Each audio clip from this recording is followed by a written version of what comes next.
तो स्वागत है आपका हमारे यूट्यूब चैनल इंडियन क्लासेस पर। दोस्तों, आज हम बहुत इम्पॉर्टेंट जीवन परिचय के बारे में बात करेंगे, जो सूरदास जी का जीवन परिचय है और आपके बोर्ड परीक्षा की दृष्टि से 2022 में आने की संभावना भी है। कृपया पूरा वीडियो देखें और वीडियो को याद करें। चलिए ज़्यादा टाइम न लेते हुए वीडियो को शुरू करते हैं। अष्टछाप के सर्वश्रेष्ठ कवि सूरदास जी का जन्म सन 1478 ईस्वी या 1535 विक्रमी संवत को हुआ था। आगरा के लगभग ये मथुरा वाली सड़क के पास स्थित रूनकता नामक गांव में हुआ था। कुछ विद्वान इनका जन्म स्थान दिल्ली के निकट सीही नामक गांव को मानते हैं। इनके पिता का नाम रामदास सारस्वत था। सूरदास जी जन्मान थे या नहीं, ये भी विद्वानों में मतभेद है। इन्होंने कृष्ण की बाल लीलाओं का इतना मनोहारिक वर्णन किया जो आँखों से प्रत्यक्ष देखे बिना संभव नहीं है। यानी कि सूरदास जी कृष्ण के लीलाओं का इतना मनोहारिक वर्णन किया कि बिना आँखों के देखे संभव नहीं है। ये बचपन से ही बिरकत हो गए थे और ये गऊ घाट में रहकर विनय और कृष्ण की लीलाओं का गान किया करते थे। इन्होंने वल्लभाचार्य जी को स्वरचित पद गाकर सुनाया, तभी से ये इनके वल्लभाचार्य जी गुरु बन गए। यानी कि सूरदास जी अपनी लिखी पद गाकर वल्लभाचार्य जी को सुनाया और वल्लभाचार्य जी खुश होकर खुद इनके गुरु बन गए। वल्लभाचार्य जी ने इनको कृष्ण लीलाओं का गान करने का सुझाव दिया और कृष्ण लीलाओं का गान करने लगे। वल्लभाचार्य जी ने इनको गोवर्धन पर बने श्रीनाथ जी के मंदिर में कीर्तन करने का भार सौंप दिया।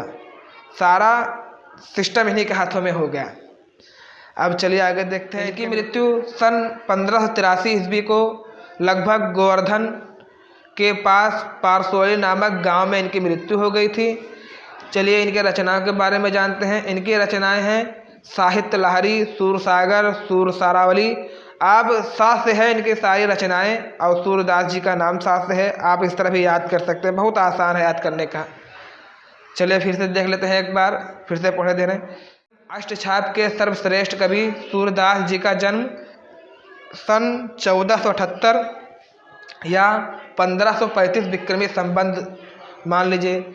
और विक्रमी संवत आपको निकालना बहुत आसान है। 1478 ईस्वी में केवल आप 57 जोड़ दें, अब विक्रमी संवत निकल आएगा। केवल सन याद रखिए, विक्रमी संवत आप केवल 57 जोड़ देंगे तो विक्रमी संवत निकल आएगा। विक्रमी संवत फिर लगभग आगरा से मथुरा वाली सड़क के पास स्थित रूनकता नामक गांव में हुआ था। कुछ विद्वान इनका जन्म स्थान दिल्ली के निकट सीही नामक गांव को मानते हैं। इनके पिता का नाम रामदास सारस्वत था। सूरदास जी जन्मान थे, मतलब सूरदास जी बचपन से ही अंधे थे या नहीं थे, ये भी विद्वानों में मतभेद है। इन्होंने कृष्ण की बाल लीलाओं का इतना मनोहारिक वर्णन किया जो आँखों के प्रत्यक्ष देखे बिना संभव नहीं है। यानी बिना आँख के इतना अच्छा चित्र बनाया इन्होंने कृष्ण जी के बाल लीलाओं के बारे में कि बिना आँखों के संभव नहीं है। इसलिए ये भी विद्वानों में मतभेद है, जो आँखों के प्रत्यक्ष बिना देखे कैसे बना सकते हैं। फिर आगे चलिए देखते हैं। ये बचपन से विरक्त हो गए और ये गौ घाट में रहकर विनय और कृष्ण की लीलाओं का गान करने लगे। इन्होंने वल्लभाचार्य जी को स्वचरित पद गाकर सुनाया। अब इसे तो बताया ही है कि इन्होंने अपने हाथ से खुद लिखकर पद गाकर वल्लभाचार्य जी को सुनाया और वल्लभाचार्य जी इनके पद सुनकर इतना खुश हुए कि वल्लभाचार्य जी के खुद गुरु बन गए। और इन्होंने वल्लभाचार्य जी ने इनको कृष्ण की लीलाओं का गान करने का सुझाव दिया और ये कृष्ण की लीलाओं का गान करने लगे। फिर आस्ते आस्ते वल्लभाचार्य जी ने इनको गोवर्धन पर बने श्रीनाथ जी का मंदिर का कीर्तन करने का भार सौंप दिया। आप एक कहानी के तौर पर इसे याद करिए, इतना आसान लगेगा याद करने में, क्या बताएं। फिर इनकी मृत्यु सन 1583 ईस्वी के लगभग गोवर्धन के पास पारसोली नामक गाँव में हुई थी। फिर इनकी रचनाएं एक बार फिर देख लीजिए। साहित्य लहरी, सूरसागर, सरावली, कितना आसान है।